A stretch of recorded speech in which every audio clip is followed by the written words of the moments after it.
ज्ञानतिमिरान्धस्य ज्ञानाञ्जनशलाकया चक्षुरुन्मीलितं येन तस्मै श्रीगुरुवे नमः। नमः ॐ विष्णुपादाय कृष्णपृष्ठाय भूतले श्रीमते भक्तिवेदान्तस्वामिनिति नामिने। नमस्ते सारस्वते देवे गौरवाणी प्रचारिणे निर्विशेषशून्यवादी पाश्चात्यदेशतारिणे। जय श्री कृष्ण चैतन्य प्रभु नित्यानंद श्री अद्वैत गदाधर श्रीवासादि गौर भक्त वृंद वाञ्छाकल्पतरुभ्यश्च कृपा सिन्धुभ्य एव च पतितानां पावनेभ्यो वैष्णवेभ्यो नमो नमः। हरे कृष्णा कृष्णा कृष्णा हरे हरे, हरे राम राम राम हरे हरे। हरे कृष्णा। सभी माताओं को प्रणाम और आप सबका बहुत बहुत स्वागत है कि आप यहाँ पे भगवत चर्चा श्रवण करने के लिए आए हैं। हरे कृष्णा कृष्णा कृष्णा हरे हरे, हरे राम राम राम हरे हरे। हरे कृष्णा कृष्णा कृष्णा हरे हरे, हरे राम राम राम हरे हरे। यहाँ पे दो तीन बहुत सारे वरिष्ठ दीक्षित माताएं भी हैं, उनके सामने मैं एक तुच्छ जीवात्मा हूँ। फिर भी मैं प्रयास कर रही हूँ कि जो भी मैं गुरु परंपरा के माध्यम से श्रवण कीर्तन की हूँ और आप सभी के आशीर्वाद के साथ यथारूप जो भाव है उसके साथ मैं कुछ भगवान के बारे में प्रस्तुत कर सकूँ।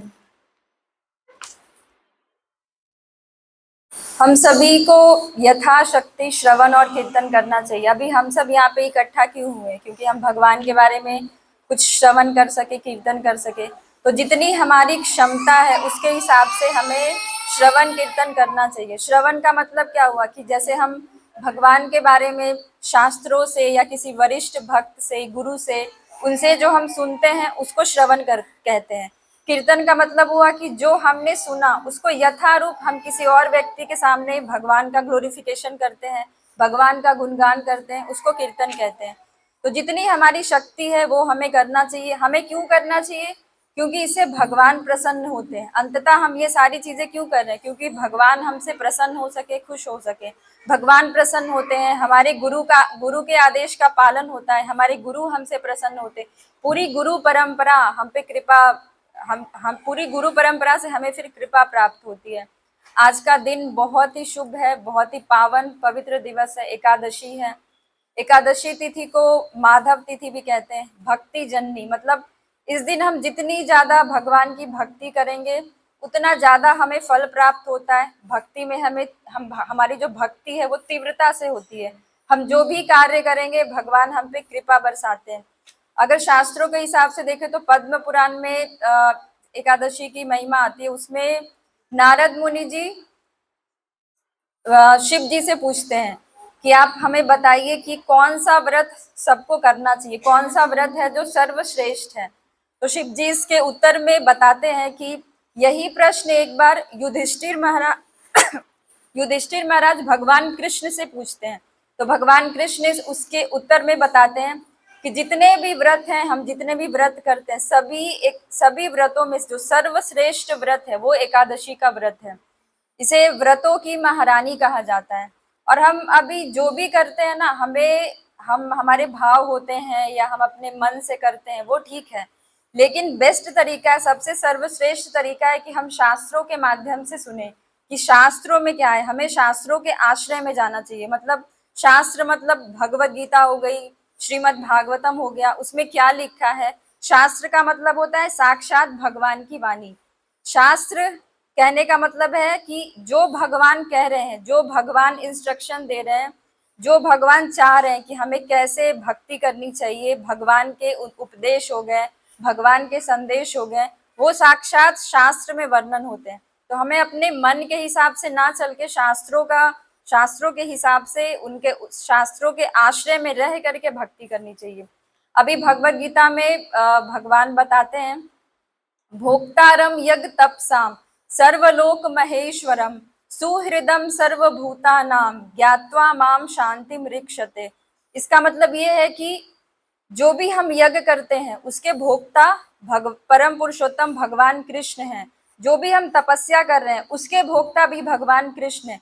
जितने भी लोग हैं, जितने भी देवी देवता हैं, सबके ईश्वर, सबके परमेश्वर भगवान कृष्ण हैं। सुहृदम सर्वभूता नाम, जितने भी जीवात्माएं हैं सबके सुहृद, सबके हितैषी, परम हितैषी, जो हम बेस्ट फ्रेंड बोलते हैं, भगवान कृष्ण हैं। अगर हम इन सब चीजों को समझ जाएं तो हमें ज्ञात्वा माम शांतिम रिक्षते, तो हमें परम शांति, परम सुख की अनुभूति होगी। अन्यथा हम अपने दिमाग से कितना भी दिमाग लगा लेंगे तो हमें कुछ भी, ना तो शांति मिलेगा ना तो सुख मिलेगा। तो हमें ये चीजें समझनी है कि भगवान परम भोक्ता हैं, भगवान सभी के परमेश्वर हैं, और भगवान हमारे परम हितैषी हैं, बेस्ट फ्रेंड है। ये तीन चीजें अगर हम समझ गए तो हम परम शांति को प्राप्त कर सकते हैं। और अभी हम देखते हैं कि हम सब लोग कुछ ना कुछ कार्य करते हैं, सेवा में लगे हुए हैं। कुछ लोग देश की सेवा करते हैं, कुछ लोग समाज की सेवा करते हैं, कुछ लोग परिवार की सेवा करते हैं। एक पति होता है, बाहर जाके नौकरी करता है, घर कमा करके लाता है कि घर चले। पत्नी होती है, घर संभालती है। बहुत सारी चीजें हम करते हैं, अलग अलग रूप में सेवाएं करते हैं। तो इससे हमें ये पता चलता है कि आप कितने भी छोटे इंसान रहो या कितने भी बड़े इंसान रहो, बिना सेवा के आप नहीं रह सकते। इसी चीज को शास्त्रों में हमें बताया गया है कि जीवेर स्वरूप है कृष्ण नित्य दास। हमारा जो भी हम जीवात्मा है, हम सबका रियल जो स्वरूप है, जो हमारी पहचान है, वो कृष्ण से है कि हम कृष्ण के दास हैं, कृष्ण के शाश्वत सेवक हैं। ये चीज हम समझ जाएंगे तो फिर हमें बहुत ज्यादा इधर उधर किसी और की सेवा करने की जरूरत नहीं है। इसका मतलब ये नहीं है कि जो हमारा धर्म है, जो हमारा कर्तव्य हम छोड़ दें। जो हमारा स्त्री धर्म है, जो हमारा ये भौतिक जीवन को चलाने के लिए जो भी चीजें हम कर रहे हैं वो हम करें, लेकिन हमें उससे आसक्त नहीं होना है। कुछ लोग पैसे के पीछे इतना भागने लगते हैं कि पैसा कमाना है, घर चलाना है, बीवी को संभालना है, तो उसी के पीछे भाग रहे हैं। उसको कहते हैं आसक्ति। अगर हम उसको ड्यूटी के रूप में करेंगे उसमें कोई दिक्कत नहीं है, लेकिन आसक्ति हमें सिर्फ भगवान से होनी चाहिए। तो ये हमें समझना चाहिए कि हमारा स्वरूप है सेवा करना, और हमारा शाश्वत धर्म है कि हम भगवान की सेवा करें। अभी अभी हमें समझना चाहिए कि देखिए, भगवान हम सबके हृदय में परमात्मा के रूप में है। हम सब भगवान के अंश हैं। भगवान सदैव परमात्मा के रूप में हमारे हृदय में विराजमान रहते हैं। लेकिन हमारी आसक्ति इस शरीर से, इस भौतिक जगत से इतनी ज्यादा होती है कि हम इस चीज को समझ नहीं पाते। हम थोड़ा सा एग्जाम्पल ले लेके समझने का प्रयास करेंगे कि हम बहुत बार सुनते हैं कि हम 84 लाख योनियों से गुजरते हैं, भटकते हैं, तब जाके ये अत्यंत मानव दुर्लभ, अत्यंत दुर्लभ जो मानव का शरीर है वो हमें प्राप्त होता है। अभी सोचिए कि अगर सपोज अभी मैं शरीर त्यागती हूँ, मेरी मृत्यु होती है, तो उस समय पे जो मेरे माता पिता हैं वो चाह भी लेंगे ना कि इसको 1 घंटा एक्स्ट्रा मैं अपने जीवन से दे दूं, या मेरे परिवार का या समाज का कोई भी सदस्य चाह लेगा कि मुझे एक क्षण भी एक्स्ट्रा दे दे, तो नहीं दे पाएगा। वहां पे सिर्फ और सिर्फ भगवान, जो मैंने भक्ति की है, भगवान का जो मैंने नाम लिया है, वही कुछ कर सकते हैं, अन्यथा कोई कुछ नहीं कर सकता। तो हम समझ सकते हैं कि जो शरीर से हम अपनी पहचान करते हैं, इतने सारे रिश्ते बनाते हैं, वो जैसे ही शरीर हम त्याग रहे हैं वो सब खत्म हो गया है, वो वहीं पे खत्म हो जाता है, कोई कुछ नहीं कर सकता। लेकिन जो भगवान है, परमात्मा रूप में हमारे हृदय में रहते हैं, वो 84 लाख में हम जितने शरीर लेते हैं, हम चाहे पशु बने, मच्छर बने, कीट बने, पेड़ बने, हर योनि में, हर शरीर में हमारे साथ होते हैं। तो जिस परिवार के लिए हम भगवान को त्याग करके बैठे हैं, तो यहाँ पे समझिए कि हम जब शरीर त्यागते हैं वो रिश्ते नाते अभी सब खत्म हो गया, लेकिन भगवान आपके जन्मों जन्मों तक हर शरीर में आपका साथ दे रहे हैं। इसको एक एग्जाम्पल से हम थोड़ा और क्लियरली समझते हैं। एक उदाहरण में देती हूँ कि सपोज कि कोई एक व्यक्ति है, ठीक है, वो मुझे कह रहा है कि वो अगले 1 घंटे तक मेरे साथ है, और वो जितनी भी मेरी जरूरत है, जितना भी मेरा ख्याल रखना है, वो मेरा ख्याल रख रहे हैं, ठीक है। वहीं दूसरी तरफ दूसरा व्यक्ति है जो ये कह रहे हैं कि मैं 1 दिन नहीं, मैं 1 घंटे नहीं, मैं पूरे 1 साल तक आपका ख्याल रखूंगा। तो मेरी बुद्धिमानी किसमें है, मैं किसको चुनूंगी? जो व्यक्ति 1 साल तक, जिसका टाइम ज्यादा है, मैं उसको चुनूंगी कि ये तो 1 घंटा 1 दिन का बात है। ये तो पूरे का पूरा 1 साल मेरा ख्याल रखेगा। अभी यहाँ पे ये सोचिए कि जो हमारे परिवार के सदस्य हैं वो 1 घंटे में एक जन्म की कहानी को रख दीजिए, और जो मैं 1 साल बोली वहां पे पूरे हर जन्म के लिए भगवान आपके साथ है। तो बुद्धिमानी किसमें है? जो व्यक्ति हमारा साथ छोड़ देगा हम उसमें चिपके रहें, या जो जन्मों जन्मांतर से भगवान इतने कृपालु है कि एक क्षण भी हमें अकेला नहीं छोड़ते, हर योनि में हमें हमारे साथ रहते, जिस भी शरीर में हम रहते हैं हमें वैसी बुद्धिमती देते हैं कि हमारा जो खाना पीना सोना है वो सब कार्य हो सके। पशु में और मनुष्य में यही फर्क है कि पशु सिर्फ खाना, आहार, निद्रा, भय, मैथुन ये 4 चीजें कर सकता है और हम भी कर सकते हैं। लेकिन पशु जो मैं अभी आप लोगों को बोल रही हूँ, भगवत चर्चा कर रही हूँ, उसको मैं जाके बोलूंगी तो वो नहीं समझ पाएगा। धर्म क्या होता है ये कोई पशु नहीं समझ पाएगा, ये हम मनुष्य ही समझ सकते हैं। तो यहाँ पे हम समझ सकते हैं कि मनुष्य जीवन कितना इम्पोर्टेंट है। ऐसे तो हम बहुत बार बोलते हैं कि मनुष्य जीवन बहुत दुर्लभ है, लेकिन इसका जो इंटेंसिटी है ना, जो तीव्रता है, वो हम समझेंगे ना। जब तक हम नहीं समझेंगे कि हम शरीर नहीं हम आत्मा है, भक्ति में हमारी प्रगति नहीं होगी। एक और एग्जांपल देती हूँ। सपोज मेरी मृत्यु होती है और मेरी चेतना वैसी नहीं होती है कि मैं बहुत भक्ति कर रही हूँ, या मैं देह आत्मा की बुद्धि में मैं शरीर त्यागती हूँ और मुझे किसी पशु का, कुत्ते का शरीर प्राप्त होता है।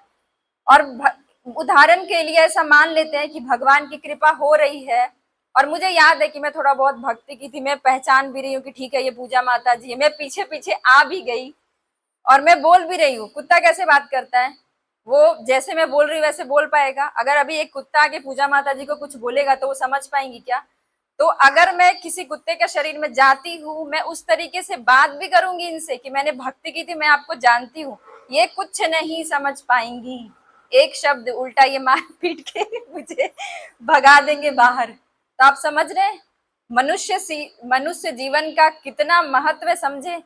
अगर गलती से भी हमारी चेतना गई गुजरी हो गई, मृत्यु के समय में हमें किसी पशु का शरीर प्राप्त हो गया, हमारे ऊपर कृपा भी हो जाएगी कि हमको सब याद आ जाएगा, लेकिन मेरा घर परिवार वाला, आप लोग कोई मुझे पहचान नहीं पाएंगे और जितने मेरे कर्म है मैं उसी शरीर में भोगूंगी। इतना खतरनाक है। तो हमें समझना चाहिए कि ये जो मनुष्य जीवन का उद्देश्य है, ये हमारे मनुष्य जीवन का परम सर्वश्रेष्ठ उद्देश्य है कि हम भगवान की प्रेममयी भक्ति, भगवान की प्रेममयी सेवा प्राप्त करें। ये कैसे होगा? हम जितना ज्यादा श्रवण करेंगे, जितना ज्यादा हम शास्त्रों के माध्यम से अध्ययन करेंगे, भगवत गीता, श्रीमद् भागवतम पढ़ेंगे, उतना हमारा शुद्धिकरण होगा। यहाँ पे है आप लोगों के पास, सबके पास भगवत गीता, श्रीमद् भागवतम सबके पास है? आपके पास नहीं है? एक के पास है? किन के पास नहीं है?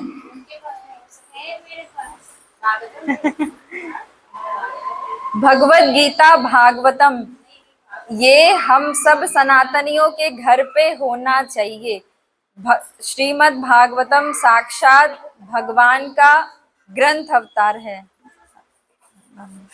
श्रीमद् भागवतम साक्षात भगवान का ग्रंथ अवतार है, साक्षात भगवान की वाणी अवतार है। जब द्वापर युग में भगवान शरीर को त्याग करके, भगवान का शरीर नहीं होता, वो सच्चिदानंद रूप में होते हैं, लेकिन लीला के माध्यम से जब भगवान द्वापर युग के अंत में अपना शरीर त्याग करके परम धाम को जा रहे थे, तब वो हम जैसे बद्ध जीवों के लिए, कलयुगी जीवों के कल्याण के लिए श्रीमद् भागवतम के रूप में प्रकट हुए, ताकि हम जैसे लोगों का उद्धार हो सके।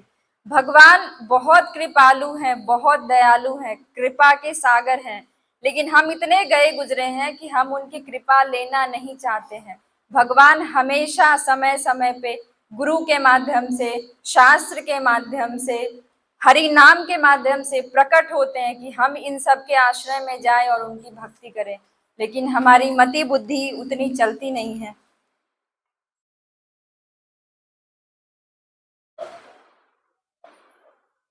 अभी हम सब सुन रहे हैं कि हमें भगवान से कनेक्ट होना चाहिए, हमें भगवान से अपना संबंध बनाना चाहिए।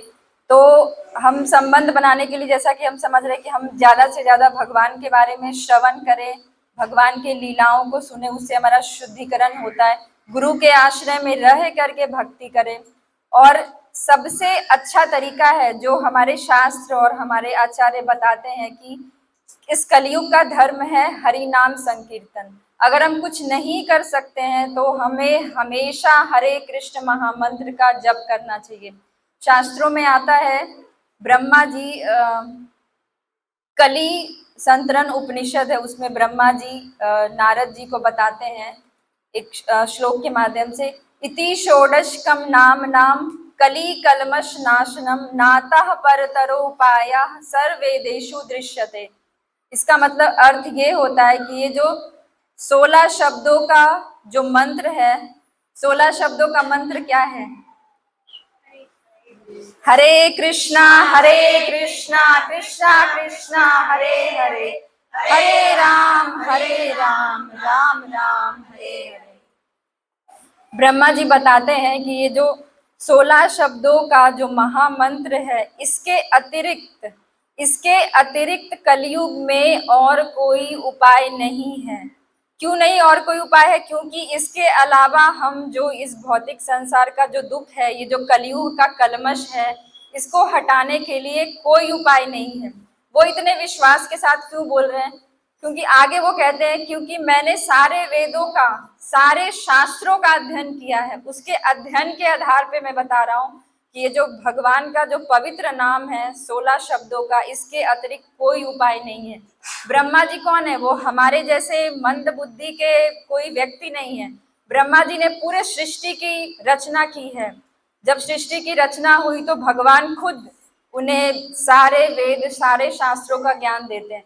ब्रह्मा जी ऊपर से नीचे आप समझ लीजिए बुद्धि से ही बने हुए हैं, और वो सारे शास्त्रों का अध्ययन करके उसका निचोड़ बता रहे हैं कि कलयुग में ये जो भगवान का पवित्र नाम है, हरि नाम संकीर्तन है, इसके अलावा आप कुछ भी करेंगे तो उसका फल हमें प्राप्त नहीं होगा। अभी देखिए अभी गणपति का है, गणपति देव को हम बिठाते हैं, विराजमान करते हैं। ठीक है, गणपति देव की हमें हमेशा हमें आदर करना चाहिए, रिस्पेक्ट देना चाहिए, क्योंकि वो बुद्धि के देवता हैं। भगवान ने उनको नियुक्त किया है कि सारे जीवात्माओं को जो बुद्धि देना है वो कार्य उनका है। लेकिन जो अभी कलयुग में जो हम अपने चारों तरफ देख रहे हैं कि ऐसे गणपति लाते हैं, बिठाते हैं, तो हम जब अपने शास्त्र को देखेंगे ना तो सनातन धर्म में कहीं पे भी ये मेंशन नहीं है कि इस तरीके से हमें गणपति बिठाना है या पूजा करना है। इसकी शुरुआत कैसे हुई? एक समय पे जो भारत है वो अंग्रेजों का गुलाम था और ब्रिटिश शासन था, तो उस समय हमारे एक स्वतंत्रता सेनानी थे लोकमान्य तिलक। उन्होंने टेम्पररी उस समय पे कि जनता इकट्ठा हो, कुछ बोल सके, उसके लिए गणेश जी को बिठाने का शुरुआत किए थे। लेकिन वहां से ये एक लौकिक नियम के रूप में, रिचुअल के रूप में लोग इसे कंटिन्यू कर दिए, लेकिन शास्त्रों में इसका कहीं प्रमाण नहीं है। तो अभी हम शुरुआत में ही सुने कि हमें परम शांति, परम सुख चाहिए, तो हमें शास्त्रों के आश्रय में रह के वैसे कार्य करने होंगे। मनमाना ढंग से करेंगे तो हम सारा जीवन करते रह जाए, हमें कुछ प्राप्त नहीं होगा। और आप देख लीजिए कि अभी गणपति में लोग करते क्या है, घर घर जाते हैं, चंदा इकट्ठा करते हैं, इंद्र तृप्ति करते हैं, भगवान की पूजा कम होती है, क्या खाना है, यहाँ तक कि लोग शराब भी ला करके पीते हैं, डीजे बिठाते हैं। और डीजे में क्या होता है? भगवान की भक्ति होती है, उल्टे सीधे गाने बजाते हैं, रात में नाचते हैं, उल्टा सीधा बोलते हैं। किसी को भगवान से, भक्ति से कोई लेना देना नहीं है। तो हम सब जब एक प्रामाणिक परंपरा, ये जो इस्कॉन संप्रदाय है हमारा, इससे जुड़े हैं, तो हमें अपनी बुद्धि का इस्तेमाल करना चाहिए। हमें भगवान ने मनुष्यों को विवेक बुद्धि दी है, दिमाग दिया है कि हमें क्या चीज को करना है, क्या चीज को पकड़ना है, क्या चीज को त्यागना है, ये हमें यहाँ पे बहुत अच्छे से बताया जाता है।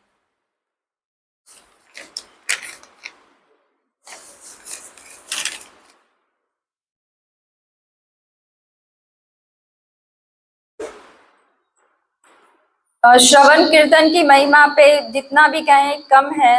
हमें नित्य जितना भी हम भगवान के बारे में सुन सके, बोल सकें, वो सब हमें करना चाहिए। हरिनाम के माध्यम से हो, शास्त्र पढ़ के हो, जैसे भी हो, लेकिन करना चाहिए। श्रीमद् भागवतम में ऐसा वर्णन आता है कि जो व्यक्ति भगवान जो व्यक्ति भगवान के कथाओं के बारे में बोलता है, यानी जो वक्ता है, जो व्यक्ति भगवान के बारे में श्रवण करता है, यानी जो श्रोता है, और जो भगवान के बारे में जिज्ञासा करता है, यानी कुछ प्रश्न करता है, कुछ उत्सुकता दिखाता है, वो सब एक साथ तीनों भगवान के कथा सुनने से पवित्र हो जाता है। और सिर्फ इतना ही नहीं, जिस स्थान पे भगवत चर्चा होती है वो स्थान भी पवित्र हो जाता है। हम कैसे तीर्थों पे स्नान करते हैं, गंगा जी का जल लाते हैं, तो शास्त्रों में बताया गया है कि जैसे गंगा जी का जल जहां जहां प्रभाव होता है, जिस जिस स्थान पे जाता है, वो सारे स्थान पवित्र हो जाते हैं। जो जीवात्मा, जो मनुष्य गंगा जी के जल में स्नान करते हैं, वो भी पवित्र हो जाते हैं। उसी तरीके से जो भगवान की कथा है, हरि की कथा है, जहां जहां बोला जाता है, जहां जहां इसका प्रभाव हो जाता है, वो स्थान, वो वक्ता, वो श्रोता, वो जिज्ञासु, सब हर तरीके से पवित्र हो जाता है। तो हमें ये सब चीजें समझनी चाहिए, और हमें ये समझना चाहिए कि भगवान जो है हमसे बहुत बहुत प्रेम करते हैं, इतना प्रेम करते हैं कि हम सोच भी नहीं सकते, और हम समझ भी नहीं सकते क्योंकि हम उस लायक नहीं हैं। और समझने के लिए, जैसा कि मैं बोल रही हूँ, कि 3-4 चीजें बहुत इंपॉर्टेंट है: श्रवण करना, कीर्तन करना, शास्त्रों को पढ़ना। मेरे हिसाब से सभी माताएं 1-2 को छोड़ करके सब पढ़ना लिखना जानते होंगे। हमें भगवत गीता का एक श्लोक, श्रीमद् भागवतम का एक श्लोक डेली पढ़ना चाहिए, तभी हम समझ पाएंगे कि भगवान हमसे कितना प्रेम करते हैं। नहीं तो पूरा जीवन हम इधर उधर की बातों में, जो हमारी जिस चीज में हमारी आसक्ति रहेगी, जैसी हमारी भावना रहेगी, उस अवस्था में हम शरीर त्याग देंगे। और अगर हम बिना भगवान का प्रेम प्राप्त किए हुए, बिना भगवान को समझे हुए, बिना भक्ति को समझे हुए शरीर त्यागते हैं, तो हमारी क्या दुर्गति होगी ये हमें नहीं पता, हमें कौन सा शरीर मिलेगा। तो हमें इस मनुष्य जीवन का सदुपयोग करना चाहिए, ज़्यादा से ज़्यादा भगवान के बारे में श्रवण करना चाहिए। यहाँ पे देखिए माता जी लोग, जो वरिष्ठ माताएं हैं, कितने अच्छे से प्रोग्राम अरेंज करती हैं, साप्ताहिक होता है, जो भी होता है। अगर आपको कोई भी डाउट है, आप इन माताओं से पूछ सकते हैं। ये लोग वरिष्ठ हैं, कैसे भक्ति करनी है, कैसे माला करनी है, कैसे अध्ययन करना है। और भक्ति मतलब होता है, हमारे आचार्य बताते हैं कि सेवा। भक्ति मतलब ये नहीं होता है कि हम एकांत में बैठ गए, नाम ले रहे हैं, ये कर रहे हैं, वो सब एक अंग है। लेकिन जो भक्ति है, जो प्रेम है, हम अपने परिवार में किसी सदस्य प्रेम करते हैं, तो हम कैसे प्रेम को दर्शाते कैसे हैं? हम सिर्फ बोलते रहे अपने बच्चे को कि मैं तुमसे बहुत प्यार करती हूँ, या हम अपने माता पिता को बोलते रहे, और हमारे माता पिता कोई आदेश दे, या हमारा बच्चा कुछ अपनी जिज्ञासा बताए कि मम्मी मुझे ये चाहिए, माता जी मुझे ये चाहिए, हम उसको सुने ही नहीं, इग्नोर ही नहीं करें, तो फिर कैसा प्रेम? तो जो हम बोलते हैं ना, हम तो भगवान को मानते हैं, हम तो मन में जपते हैं, हम तो ये करते हैं, तो वो नहीं होता है। मन गढ़ंत कहानी नहीं चलती है। जो भगवान ने बताया है, भगवान समय समय पे अलग अलग तरीके से हमें शिक्षा देते हैं, हमें बताते हैं। तो जो शास्त्र में भगवान बता रहे हैं, जो साक्षात भगवान की वाणी है, उसके हिसाब से हमें भक्ति करनी चाहिए। हमेशा हरिनाम का जप करना चाहिए। जो सेवा होती है, हमें खुद से, सामने से, वरिष्ठ माताओं से सेवा मांगनी चाहिए, हमें इंटरेस्ट दिखाना चाहिए। इससे क्या होता है? भगवान की कृपा प्राप्त होती है। अगर आप एक कदम आगे बढ़ाएंगे, एक बार भगवान के बारे में सोचेंगे, तो भगवान 10 कदम आगे बढ़ाते हैं कि कोई जीवात्मा मेरे लिए कुछ करना चाहता है।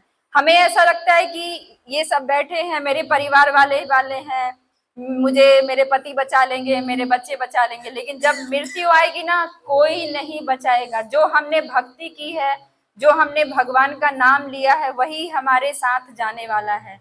और अभी जैसा मैं श्लोक बोली कि सुहृदम सर्वभूतानाम, भगवान से बड़ा हितैषी कोई नहीं है।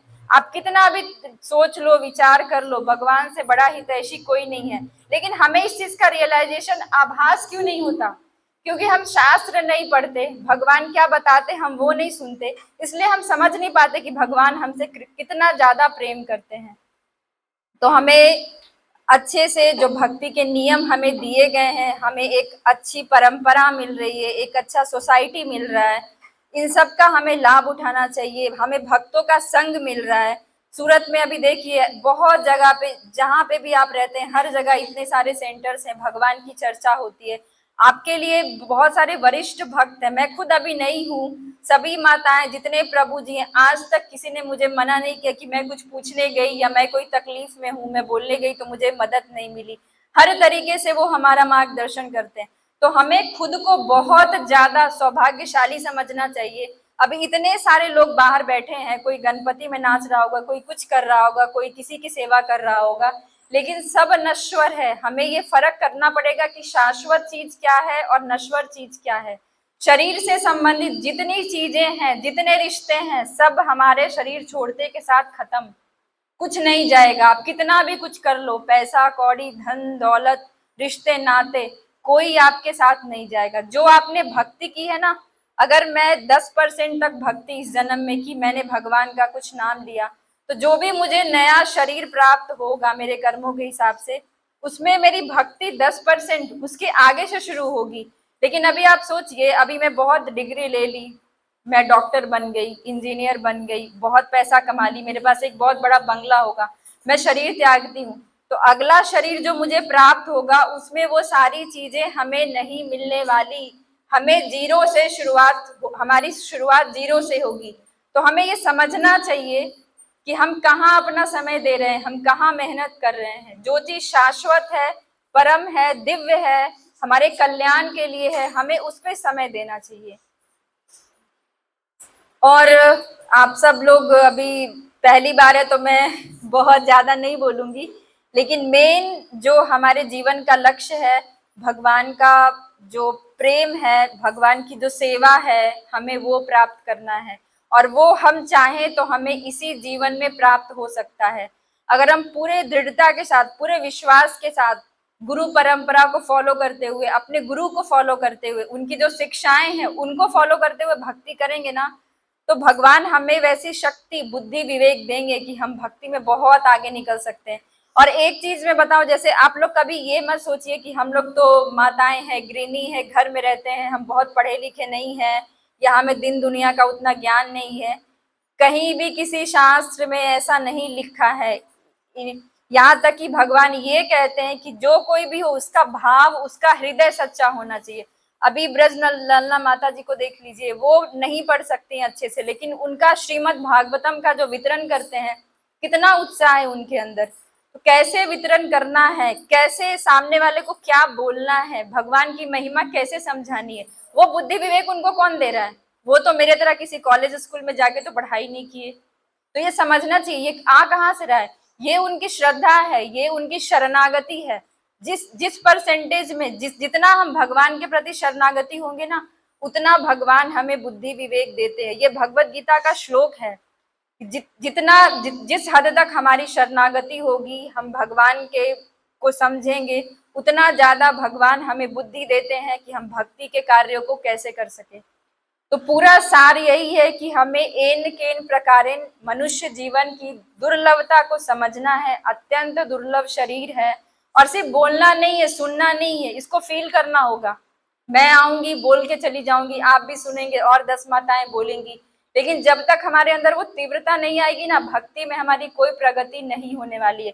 अभी मैं आपको एग्जाम्पल से भी समझा दी कि गलती से भी किसी पशु का शरीर प्राप्त हो गया तो क्या दुर्दशा होगी। हमें शक्ति भी मिल जाएगी बोलने की, सामने वाला कुछ नहीं समझेगा। तो हमें फर्क करना है कि शाश्वत चीज क्या है, नश्वर चीज क्या है। हमें अपना कीमती समय किसके पीछे देना चाहिए? भगवान को देना चाहिए, या समाज के पीछे भागना चाहिए, या जो लौकिक धर्म है उसके पीछे भागना चाहिए? जो शरीर से संबंधित कार्य है, हमें उतना ही फॉलो करना है जितना हमारा शरीर चलाने के लिए जरूरी है। रोटी कपड़ा मकान, ये चीजें हमारी फुलफिल, ये चीजें हमारी पूर्ण हो जानी चाहिए। उसके बाद जितना भी समय बचता है, पूरा समय हमें भगवान की भक्ति में लगाना है। ठीक है, अभी मैं अपने शब्दों को विराम देती हूँ। और ये श्रीमद् भागवतम एक दिव्य ग्रंथ है, अद्भुत ग्रंथ है, साक्षात भगवान का वांग्मय स्वरूप है, ग्रंथ अवतार है। श्रीमद् भागवतम में देखिए, हम लोग कभी कभी क्या ना, ऐसे ग्रंथ देख करके, पुस्तक देख के थोड़ा डर जाते हैं कि वो सेट में आता है, उसमें 12 स्कंद होते हैं। लेकिन हमें ऐसे समझना चाहिए कि श्रीमद् भागवतम, हम जो बोलते हैं अपने आप को तथाकथित हिंदू, या जो हमारा मूल सनातन धर्म है, सनातन धर्म का वो मूल ग्रंथ है। अगर हम खुद को सनातनी कहते हैं ना, तो हमारे घर में भगवत गीता और श्रीमद् भागवतम दोनों ग्रंथ होने ही चाहिए। आप सोचिए, लोग कितने एक से एक बहाने बनाते हैं कि 8,000 का है, 7,000 का है, कहाँ रखेंगे। एक हाथ की जगह में अगर हम लंबे करके रखें तो कहीं पे भी हम श्रीमद् भागवतम को रख सकते हैं। घर में कोई कितना भी गरीब से गरीब परिवार हो, रिक्शा चलाने वाला हो, उसके घर में भी मोबाइल रहता है, उसके बच्चे पत्नी सबके पास मोबाइल होता है। लेकिन हम जब श्रीमद् भागवतम का प्रचार करते हैं तो लोग 10 बहाने बनाते हैं। बहुत बहुत श्रीमद् भागवतम की महिमा जितना भी कहा जाए कम है, और उसी से हमारे जीवन की शुद्धि हो सकती है। कभी भी हमें कुछ भी संदेह हो, हम श्रीमद् भागवतम का एक श्लोक पढ़ते हैं, हमें शक्ति प्राप्त होती है। श्रीमद् भागवतम का जो हम श्रीमद् भागवतम की इतनी महिमा है कि हम जब पितृपक्ष आता है तो पितरों को दान करते हैं, या कुछ तीर्थ स्थान पे हम जाते हैं, स्नान करते हैं, तो श्रीमद् भागवतम की महिमा में पुराणों में ऐसा वर्णन आता है कि हम श्रीमद् भागवतम का एक श्लोक भी उच्चारण करते हैं ना, तो हमारे सारे पितृगण हैं, सारे देवी देवता, गणपति हो गए, दुर्गा जी हो गए, जितने देवी देवता हैं सब संतुष्ट हो जाते हैं, सब तृप्त हो जाते हैं। और हम जो बार बार जो तीर्थों में जाकर के स्नान करते हैं, तीर्थ स्थान का फल प्राप्त करना चाहते हैं, वो हम एक श्लोक पढ़ेंगे ना, वो सारा फल हमें प्राप्त होगा। लेकिन हमें इन सब चीजों पे यकीन नहीं होता, क्योंकि हमारी श्रद्धा उतनी नहीं है। ये जो जितनी भी चीजें मैं बोल रही हूँ ना, सब पुराणों में, वेदों में, शास्त्रों में एक एक चीज लिखा हुआ है। तो हमें भगवत गीता और श्रीमद् भागवतम दोनों हमारे घर पे अवश्य रखना चाहिए। हम खुद को भगवान का भक्त मानते हैं, हिंदू मानते हैं, सनातनी मानते हैं। भगवान खुद बोलते हैं कि जिसके घर में हरे कृष्णा, जिसके घर में श्रीमद् भागवतम नहीं है वो वैष्णव नहीं है, वो मेरा भक्त नहीं है। तो आप कितना भी राधे राधे हरे कृष्णा बोलते रहिए, लेकिन अगर आप विधिवत भक्ति का कार्य नहीं करते हैं, जो शास्त्रों में लिखा हुआ है, जो गुरु परंपरा के माध्यम से चला आ रहा है, आप उसको फॉलो नहीं करेंगे तो आप भक्त नहीं है। ये मैं नहीं कर रही हूँ, ये कोई माता नहीं कह रही, ये कोई भक्त नहीं कर रही, ये साक्षात भगवान का आदेश है। अगर आप श्रीमद् भागवतम जैसे ग्रंथ से वंचित हैं अभी तक, तो आप भगवान के भक्त नहीं हैं। इसलिए मेरा सभी माताओं से निवेदन है कि जिस भी माता के पास नहीं है, प्लीज आप जो सीनियर माताएं हैं यहाँ पे, उन सब से कांटेक्ट करके श्रीमद् भागवतम लीजिए। और सिर्फ लेना नहीं है, उसका अध्ययन भी करना है। और अगर हम नहीं भी पढ़ सकते हैं तो श्रीमद् भागवतम रखने की भी महिमा है। जिस स्थान पे भी हम श्रीमद् भागवतम रहते हैं, हमारा घर पूरी तरीके से वो स्थान पवित्र हो जाता है। कलयुग के जो दोष हैं, अभी जो 4 पाप जो चल रहे हैं, मांसाहार करना, अवैध संबंध करना, दूसरे पर स्त्री से संबंध रखना, जुआ खेलना, ये सारी चीजों, कलयुग के जो कलमश है वो हमारे घर में प्रवेश नहीं करता है। पूरे तरीके से हमारे घर का, हमारे मन का, हमारी चेतना का, हमारे शरीर का, हर तरीके से हमारा शुद्धिकरण होता है। तो हम ज्यादा कुछ नहीं कर सकते। हमें तो कोई कुछ कहा नहीं जा रहा है कि हम हिमालय पे जाके तपस्या करें, एक पैर पे खड़े हो जाएं, कुछ ऐसा तो करने नहीं जा रहे। एकदम सिंपल फॉर्मूला हमारे आचार्यों ने दिया है। हमें हरि नाम का जप करना है, कीर्तन करना है, श्रवण करना है। जो श्रवण हम करते हैं, यथाशक्ति जो हमने सुना, अभी आप लोगों ने मुझसे जो भी सुना, 1 लाइन 2 लाइन, 1 शब्द, 1 अक्षर, जो भी आपके दिमाग में आपको समझ में आया, आप किसी दूसरे व्यक्ति को मिले, आप उसको जाके यथारूप उसको बोल दीजिए। इसी से भगवान प्रसन्न हो जाएंगे और आपको वो कृपा प्राप्त हो जाएगी। अभी किसी माताओं का अगर कोई प्रश्न है जो मैं बोली उससे संबंधित, या भक्ति से संबंधित, या स्त्री धर्म से संबंधित, तो हम यहाँ पे चर्चा कर सकते हैं। हरे कृष्णा हरे कृष्णा कृष्णा कृष्णा हरे हरे, हरे राम